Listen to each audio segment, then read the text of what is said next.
تخيلي إن زوجك ينسى عيد زواجكم ولا يعطيك وجه، وفجأة تلاقي الخادم البنغالي اللي يجيب الأكل لبيتك يطالعك بنظرات تخليك تحسين إنك شيء ثمين.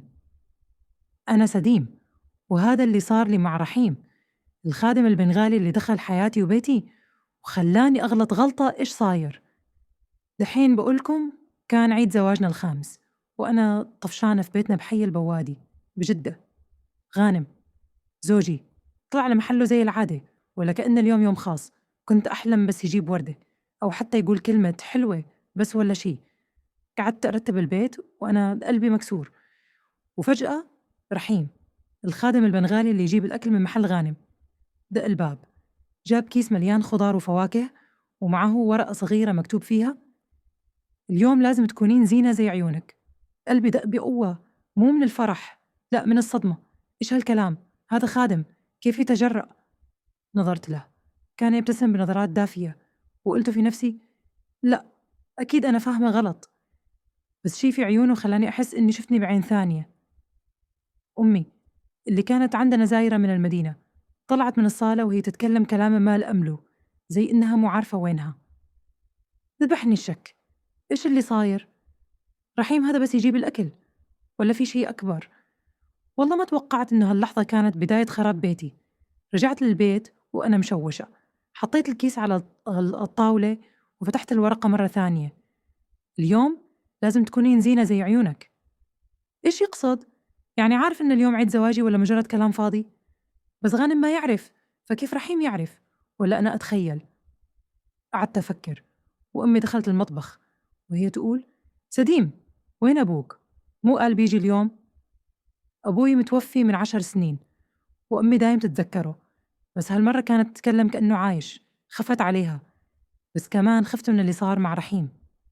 بعدها رحيم رجع يدق الباب وقال: مدام، نسيت أعطيك هالشي. ومدلي علبة صغيرة فيها شوكولاتة، هذه من عندي عشان اليوم. انصدمت وقلت: إيش اليوم؟ قال: مو عيد زواجكم؟ كيف عرف؟ غانم ما يدري، وأنا ما قلت لأحد. حسيت إن في شي غلط، بس في نفس الوقت حسيت بشعور غريب إن في واحد مهتم فيني حتى لو كان خادم. أخذت العلبة وشكرته بسرعة ودخلت. أمي كانت قاعدة في الصالة وتبكي. سألتها: إيش فيك يا يمي؟ قالت: أبوك ما جاء وأنا خايفة. حاولت أهديها بس كانت مشتتة أكثر من المعتاد. قررت أتصل بالدكتور، بس قبل ما أسوي شيء سمعت صوت غانم وهو يدخل البيت. رجع بدري وكان شايل كيس فيه هدية. قلبي فرح، ظنيت إنه تذكر عيد الزواج، بس لما فتحت الكيس لقيت فيه أغراض للمحل. هذه الأغراض نسيتها في السيارة، قال وهو يمشي للمكتب. انكسر قلبي مرة ثانية. رحيم كان لسه واقف برا وشاف اللي صار. دخل وقال: مدام، إذا تبغين شيء أنا موجود. كلامه كان فيه شيء، مو بس كلام خادم. حسيت إنه يبغى يقول أكثر بس ما قدر. قلت له: لا شكرا، روح. بس وهو ماشي طالعني بنظرة خلتني أحس بالذنب والخوف في نفس الوقت. في الليل غانم نام بدري وأنا قعدت أفكر: إيش اللي صاير مع أمي؟ وليش رحيم يتصرف كذا؟ وكيف أعرف عن عيد الزواج؟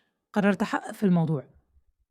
فتحت جوال غانم وهو نايم ودورت على أي شيء يربط بينه وبين رحيم، بس ما لقيت شيء. بعدها فكرت أروح لمحل غانم وأشوف إذا رحيم يتكلم معاه عني، بس ما كان عندي دليل. في اليوم الثاني رحيم جاب الأكل زي العادة، بس هالمرة كان معاه وردة حمراء. هذه لك مدام. انصدمت وقلت: إيش هذا؟ قالي: أنا شفتك زعلانة أمس فحبيت أفرحك. كلامه كان لطيف بس في شي مو مريح. أخذت الوردة ودخلت. أمي كانت في غرفتها وسمعتها تتكلم مع نفسها. دخلت عليها ولقيتها ماسكة صورة أبوي وتبكي. يمه إيش فيك؟ سألتها. قالت: أبوك قال لي إنه بيجي بس ما جاء. خفت إنها بدأت تفقد عقلها بس ما عرفت وش أسوي. قررت أتصل بالدكتور وأخذت أمي للمستشفى. الدكتور قال إنها محتاجة فحوصات وإنه ممكن تكون بداية زهايمر. رجعت للبيت وأنا محطمة. غانم كان في المحل وما سأل عن أمي. حسيت إني لوحدي في كل شيء.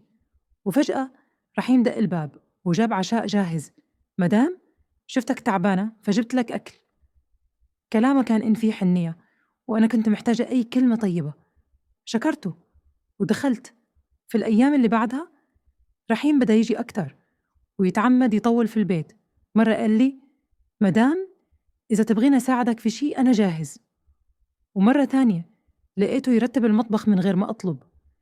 غانم كان دايم غايب، وأنا بديت أحس إن رحيم هو اللي مهتم فيني، بس في نفس الوقت كنت خايفة من مشاعري. هذا خادم وأنا متزوجة، إيش اللي أنا فيه؟ واحد من الأيام رحيم جاب الأكل ومعاه هدية صغيرة. فتحتها ولقيت فيها سلسال ذهبي. انصدمت وقلت: إيش هذا؟ ما أقدر أقبلها. يا لما هذه من قلبي مدام، أنا أشوفك زي أميرة وتستاهلين كل خير. كلام خلاني أحس بشعور ما حسيته من سنين، بس في نفس الوقت عرفت إن هالشي غلط. رحيم، أنت خادم وأنا متزوجة، ما ينفع كذا. قلت له بصوت قوي، بس هو طالعني بنظرة حزينة وقال: أنا أعرف، بس أنا ما أقدر أمنع قلبي. ومشى. رجعت للبيت وأنا مشوشة. إيش اللي صاير؟ ليش رحيم يتصرف كذا؟ وكيف أقدر أوقف هالشي؟ بس في نفس الوقت حسيت إني بديت أنجذب له. غانم ما عاد يهتم فيني، وأنا محتاجة حدا يحس فيني، بس هذا غلط وأنا أعرف. قررت أتكلم مع غانم وأقوله عن اللي صاير، بس خفت إنه يزعل أو يطرد رحيم، وأنا ما أبغى مشاكل. في الليل غانم رجع متأخر وكان تعبان. سألته: غانم، أنت ليش دايم غايب؟ قال: المحل ياخد كل وقتي وأنتي عارفة. بس أنا كنت محتاجة أكثر من كذا. غانم، أنا تعبانة وأمي مريضة وأنت ولا داري. قال: وش أسوي؟ أنا أشتغل عشانكم. بس كلامه ما كان مقنع. حسيت إني لوحدي وإن رحيم هو الوحيد اللي يهتم فيني. بعدها رحيم بدأ يجيب الأكل وهو لابس عطر ويحط شعره بطريقة حلوة، كأنه يبغى يلفت نظري.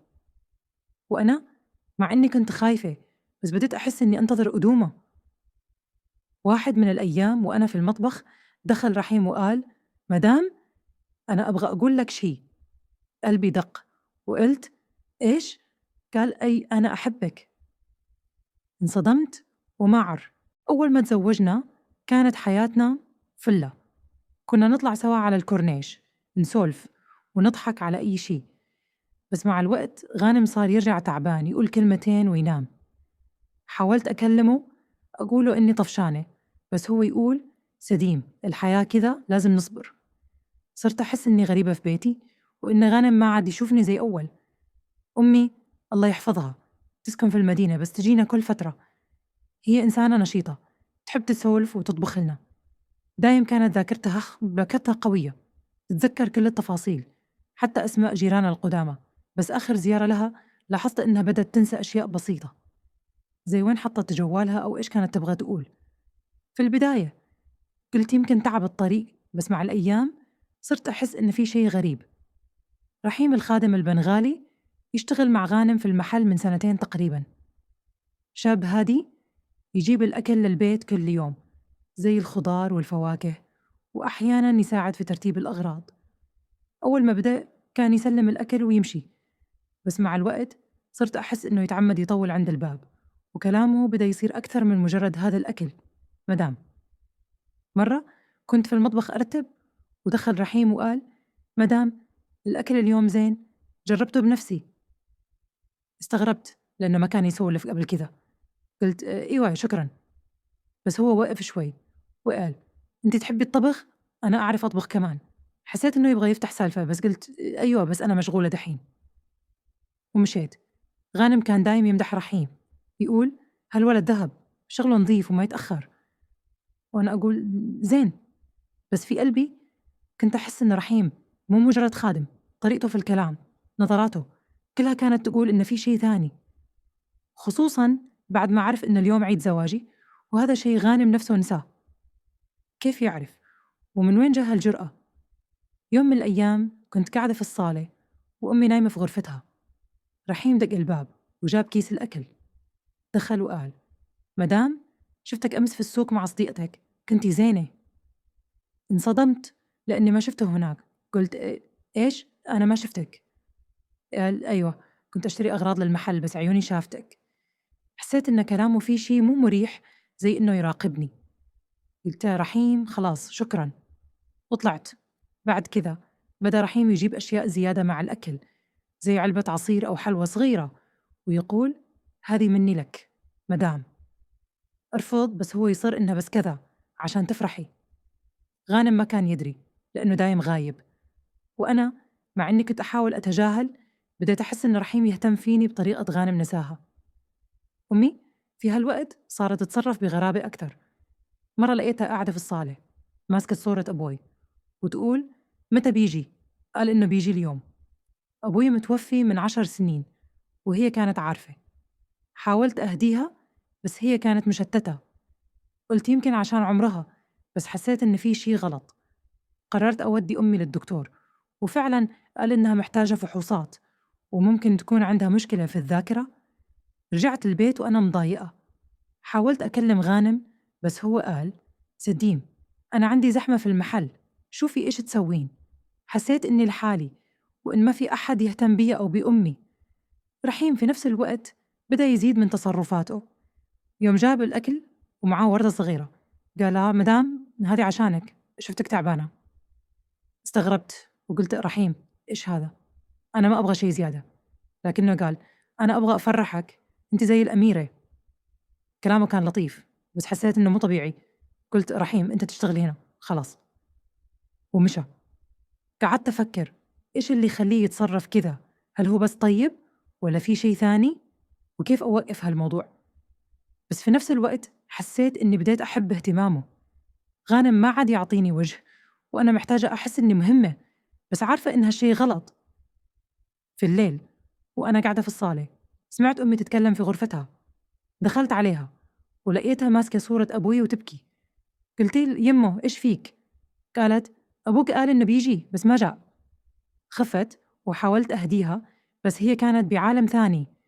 قررت أتابع مع الدكتور بس قلبي كان مضطرب. يوم ثاني رحيم جاب الأكل وكان يطالعني بنظرات غريبة. قال مدام أنت دايم زعلانة، لو تبغين شي أنا موجود. حسيت إنه يبغى يقول أكثر بس ما أعطيته فرصة. قلت له رحيم شكرا بس أنا ما أبغى شي. دخلت. بعد كذا لقيت أمي في المطبخ تحاول تطبخ بس كانت تلخبط الأشياء. قالت أنسة ديم وين السكر؟ وهي ماسكة علبة الملح. خفت عليها وقررت أخذها لفحص ثاني. الدكتور قال إن حالتي تحتاج متابعة وإنها ممكن تكون بداية مشكلة أكبر. رجعت البيت وأنا مكسورة. حاولت أكلم غانم بس هو قال سديم أنا ما أقدر أترك المحل، أنتي تتصرفي. حسيت إني غريبة في بيتي، وفجأة رحيم دق الباب وجاب عشاء جاهز. قال مدام شفتك تعبانة فجبت لك أكل. كلامه كان دافي وأنا كنت محتاجة أي كلمة طيبة. شكرته بس في قلبي كنت خايفة. في الأيام اللي بعدها رحيم بدأ يجي أكثر ويتعمد يسولف معي. مرة قال مدام أنت تستاهلين واحد يهتم فيك. استغربت وقلت رحيم أنت إيش تقول؟ أنا متزوجة. لكنه قال أنا أعرف بس أنا أشوفك زي نجمة. ومشى. قعدت أفكر إيش أسوي، أقول لغانم؟ بس خفت إنه يزعل ويصير مشكلة. وفي نفس الوقت حسيت إني بديت أحب كلام رحيم. عارفة إنه هذا غلط بس وحدتي كانت أقوى مني. أمي كانت تزيد غرابتها وغانم كان غايب وأنا حاسة إني لحالي. في الليل وأنا قاعدة سمعت أمي تقول لنا سديم أبوك هنا. دخلت غرفتي ولقيتها واقفة عند الشباك. حاولت أهديها بس قلبي كان مضطرب. إيش اللي بيصير؟ وكيف أتحكم في كل هذا؟ إيش صاير؟ هالسؤال كان يدور في راسي كل يوم وأنا أحاول أفهم وش اللي يصير حولي. أنا سديم، ومن بعد ما صار عيد زواجنا الخامس من غير حتى كلمة حلوة من غانم بديت أحس إن حياتي في بيتنا بحي البوادي بجدة صارت زي لغز.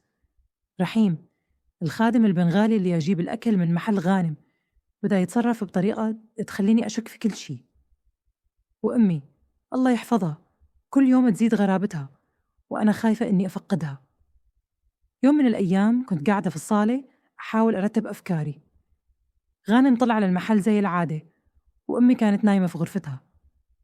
سمعت الباب يدق وكنت متوقعة إن رحيم جايب الأكل.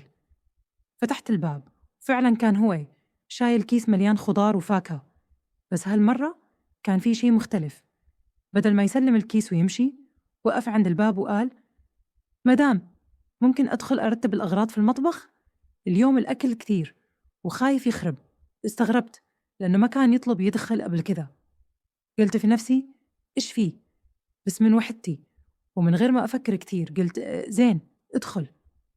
دخل رحيم المطبخ وبدأ يرتب الخضار في الثلاجة. كنت واقفة بعيد وراقبه. فجأة التفت وقال: مدام، انت دايم مرتبة البيت بس شكلك تعبانة اليوم.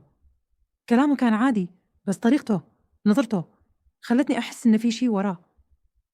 قلت: لا أنا زينة، شكرا. بس هو ما سكت، قال: انت تستاهلين واحد يهتم فيك أكثر. قلبي دق بقوة، مو من الفرح، لا من الخوف. إيش يقصد؟ هذا خادم كيف يتكلم كذا؟ حاولت أنهي الموضوع، قلت: رحيم خلاص ارجع للمحل، أنا أتصرف. بس وهو طالع لمس يدي بالغلط وهو يمر كيس الفواكه. حسيت بإشعريرة وقلت: رحيم أنت إيش تسوي؟ قال: آسف مدام، ما قصدت. ومشى بسرعة. قعدت في المطبخ وأنا مشوشة. إيش اللي صار؟ هل أنا أتخيل؟ ولا فعلا رحيم بدأ يتجاوز حدوده؟ في نفس اليوم أمي صحت من النوم وكانت تتصرف بغرابة أكثر. دخلت الصالة وهي ماسكة صورة أبوي وتقول: سديم، أبوك وينه؟ مو قال إنه بيجي؟ حاولت أهديها، قلت: يمه، أبوي مو موجود، أنت تتخيلين.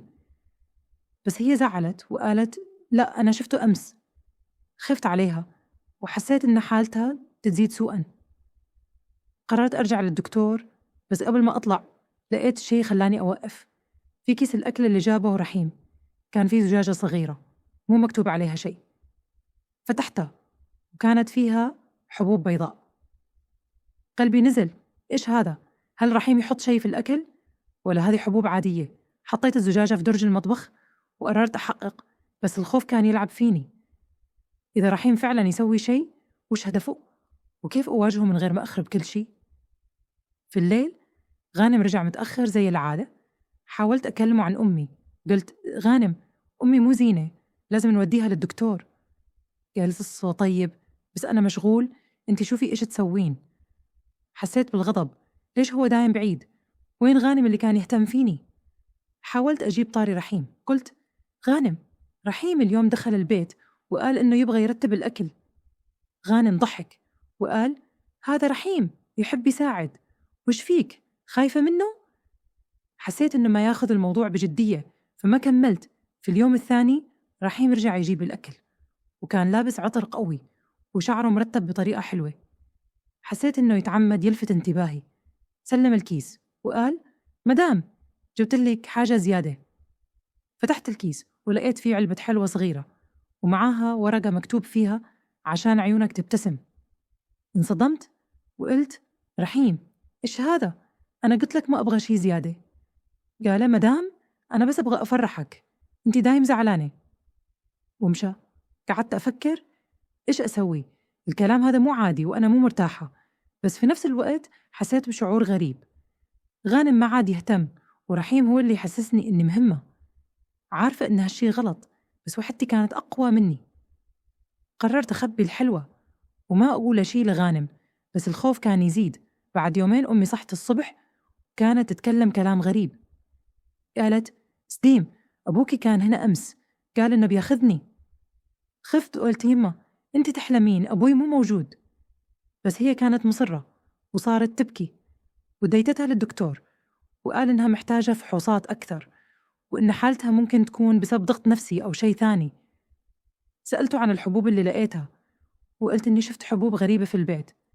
قالت: جيبيها، لازم نشوف إيش هي. رجعت البيت وفتحت الدرج عشان أطلع الزجاجة، بس ما لقيتها. انصدمت، وين راحت؟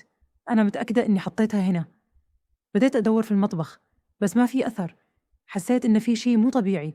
هل رحيم أخذها ولا أنا أتخيل؟ في المساء رحيم جاب الأكل وكان يطالعني بنظرات غريبة. سألته: رحيم، أنت دخلت المطبخ من غير ما أدري؟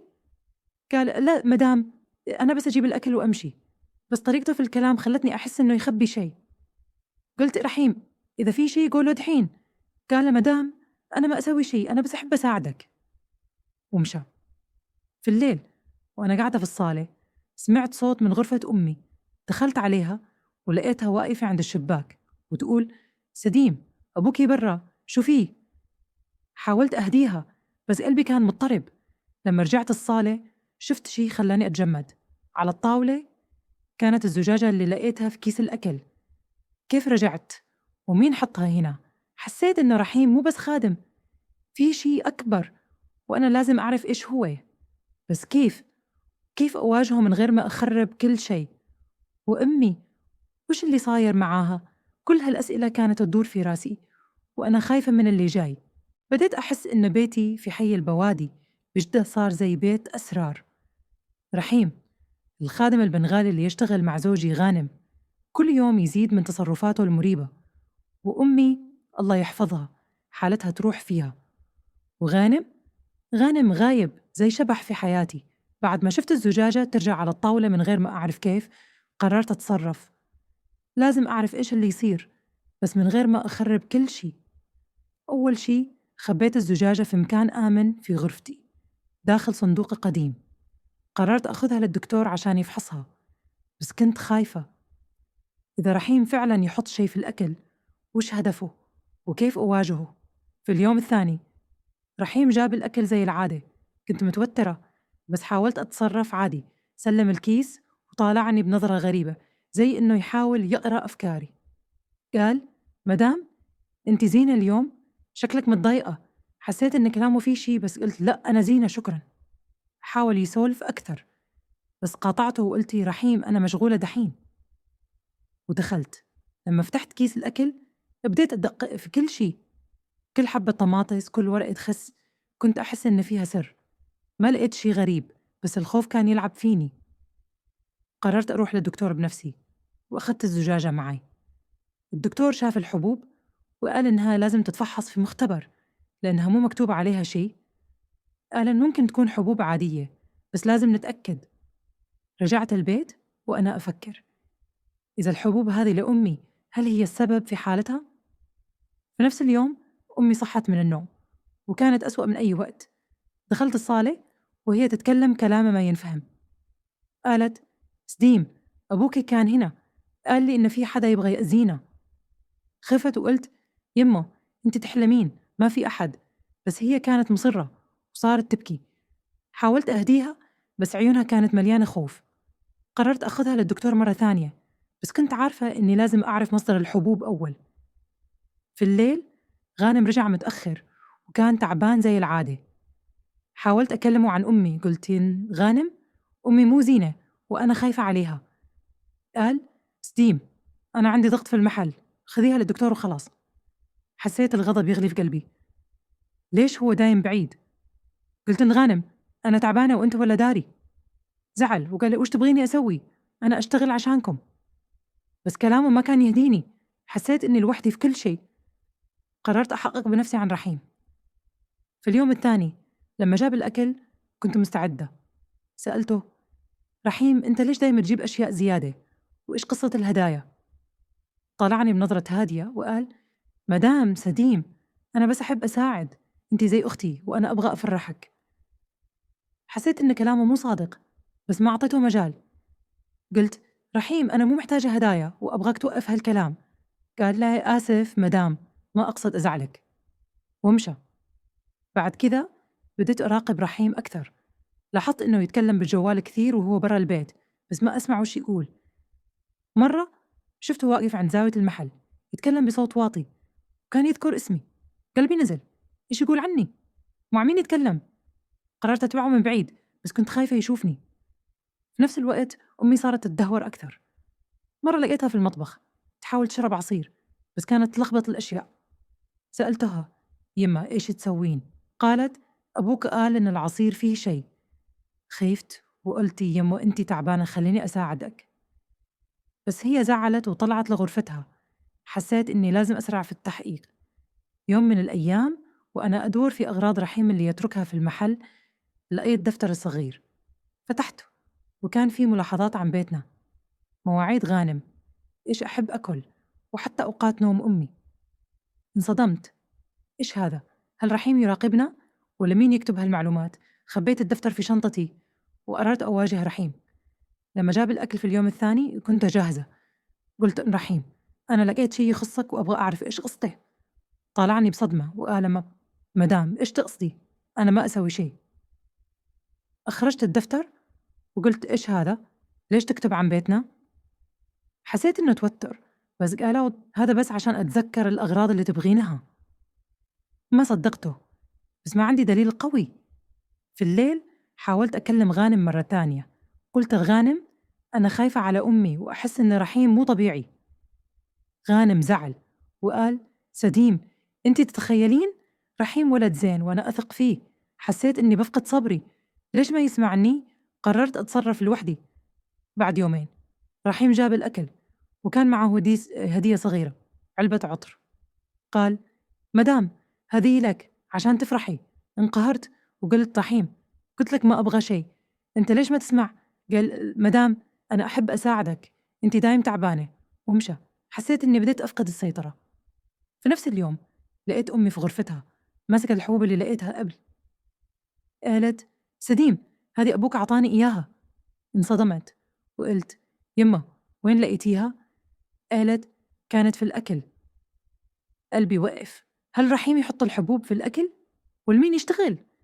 قررت أروح للمختبر بنفسي وأعطيتهم الحبوب. بعد يومين جتني النتيجة. الحبوب فيها مادة تسبب تشتت ونسيان إذا أخذتها بكميات كبيرة. حسيت الدنيا تدور فيني، يعني رحيم فعلا يسوي شيء لأمي؟ بس ليش؟ والمن؟ في الليل وأنا قاعدة في الصالة سمعت صوت غريب من المطبخ. دخلت ولقيت رحيم واقف هناك يدعم على الجزء الرابع. تصاعد التوتر، يحط يديه على الكيس. حسيت الرعب يمليني. إيش يسوي هنا؟ قال لي مدام، أنا نسيت أغراض جيت أخذها. بس عيونه كانت تقول شيء ثاني. قلت يا رحيم، إيش تسوي هنا؟ يا لما مدام، أنا آسف بس أنا خايف عليك. ومشى بسرعة. حسيت إن الخطر قرب وإني لازم أتصرف قبل ما يصير شيء أكبر. بس كيف؟ وكيف أثبت إن رحيم ورا كل هذا؟ وأمي وش بيصير معاها؟ كل هالأسئلة كانت تدور في راسي وأنا خايفة من اللي جاي. ومن بعد ما اكتشفت الحبوب الغريبة ودفتر رحيم اللي مليان ملاحظات عن حياتنا، حسيت إني عايشة في كابوس. أمي حالتها تزيد سوءاً، وغانم زوجي غايب عن كل شيء. دحين لازم أعرف الحقيقة مهما كانت التكلفة. لما شفت رحيم في المطبخ حسيت الخوف يشلني. قلت بصوت قوي رحيم، إيش تسوي هنا؟ طالعني بنظرة مرتبكة وقال مدام، أنا نسيت أغراض جيت أخذها. بس عيونه كانت تقول شيء ثاني. قربت منه وقلت رحيم، أنا عارفة عن الحبوب وعن الدفتر، إيش خطتك؟ حسيت إنه توتر بس حاول يهدي نفسه. قال مدام، أنت تفهميني غلط، أنا بس أحب أساعد. بس كلامه ما كان مقنع. فجأة سمعت صوت غانم وهو يدخل البيت. كان راجع بدري وهالشي ما توقعته. دخل المطبخ وشافني أواجه رحيم. قال سديم، إيش فيك؟ ما كنت أبغى أخفي شيء بعد اليوم. أخرجت الدفتر وزجاجة من شنطتي وقلت غانم، رحيم مو زي ما تحسب، هذا دليل إنه يراقبنا، وهالحبوب هي اللي خلت أمي تفقد عقلها. غانم مطالعني بصدمة وقال إيش تقولين؟ رحيم حاول يهرب بس غانم مسكه وقال وقف، وش قصتك؟ هنا رحيم انهار، بدأ يتكلم بسرعة وقال مدام، أنا ما قصدت أسوي شيء غلط. واحد من السوق قال لي أحط الحبوب في الأكل وقال إنها بس فيتامينات. انصدمت وقلت مين هالواحد وليش؟ رحيم تردد بس تحت ضغط غانم قال هو واحد يشتغل معاك يا أستاذ غانم، اسمه فايز. فايز؟ هذا واحد من شركاء غانم في المحل. غانم زعل وقال فايز ليش يسوي كذا؟ رحيم كمل قال إنه يبغى يخرب شغلك، وإنه لو أم المدام تعبت بيصير ضغط عليك وتترك المحل. حسيت الدنيا تدور فيني، يعني كل هذا عشان حسد تجاري؟ بس ليش رحيم وافق؟ سألته قال كان يعطيني فلوس وأنا كنت محتاج، بس والله ما كنت أعرف إن الحبوب بتضر. غانم كان معصبا وطرد رحيم من البيت على طول. بس أنا كنت لسه مصدومة، كيف وصلنا لهالمرحلة؟ وكيف أنا سمحت لرحيم يقرب مني؟ حسيت بالذنب لأني في لحظة ضعف حسيت بشعور غلط ناحيته. قلت لغانم: أنا آسفة، كنت خايفة وما عرفت وش أسوي. غانم طالعني وقال: سديم، أنا كمان غلطان، كنت غايب عنك وهذا اللي خلى المشاكل تكبر. الأيام اللي بعدها كانت صعبة، ودينا أمي لمستشفى متخصص، ودكتور قال إن الحبوب كانت تسبب تشتت ونسيان، بس الحمد لله لما وقفناها بدت حالتها تتحسن شوي شوي. بس الضرر صار، أمي كانت تحتاج علاج طويل، وأنا كنت أحس بالذنب كل ما أشوفها. كيف سمحت للغريب يدخل بيتنا ويخرب حياتنا؟ غانم قرر يواجه فايز، وفعلا كشف إنه كان يخطط يستولي على المحل عن طريق إنه يضغط على غانم نفسيا. فايز طردوه من الشراكة ورفعوا عليه قضية، بس حتى مع هالنصر البيت ما عاد زي أول. الثقة بيني وبين غانم كانت مهزوزة، حاولنا نرجع زي قبل، بس كل واحد فينا كان يحمل جروح. رحيم اختفى من حياتنا وما عدنا نسمع عنه، بس كلامه ونظراته ظلت عالقة في بالي. كيف قدرت أحس بشعور ناحية واحد زيه؟ كنت ألوم نفسي وأحاول أنسى. غانم بدأ يحاول يهتم فيني أكثر، بس كنت أحس إن في حاجز بيننا. الوحدة اللي عشتها خلتني أضعف، وهالشي كان درس قاسي. بعد شهرين أمي بدأت تتحسن وصارت تتذكر أشياء أكثر، بس كل ما أشوفها أتذكر اللي صار. قررت أكون أقوى وأحط حدود واضحة مع أي غريب يدخل حياتنا. بس السؤال اللي كان يطاردني: كيف وصلت لهالمرحلة؟ ولو غانم كان موجود معي هل كان شي من هذا بيصير؟ الحياة رجعت لطبيعتها شوي، بس البيت ما عاد نفس الأمان. كل ما أدخل المطبخ أتذكر رحيم وهو واقف هناك، كل ما أشوف أمي أحس بالذنب، وكل ما أكلم غانم أحس إن في شي ناقص. الثقة كنز، بس لما تنكسر صعب ترجع. دحين وأنا أفكر في اللي صار أحس إن الوحدة هي اللي دفعتني للغلط. لو كنت قوية، لو كنت حطيت حدود من البداية، كان ممكن أحمي بيتي. بس الحياة كذا، تعلمنا بالقسوة. وأنا بعد كل هذا قررت أكون أحسن وأحافظ على اللي عندي. تخيلوا أنتوا مكاني، بيتكم وأهلكم في خطر واللي حواليكم مو داريين. إيش كنتوا بتسوون؟ كيف كنتوا بتحمون بيتكم من واحد زي رحيم؟ أو من وحدة زيي ضعفت في لحظة؟ شاركوني رأيكم، لأن هالقصة مو بس قصتي، هي درس لكلنا.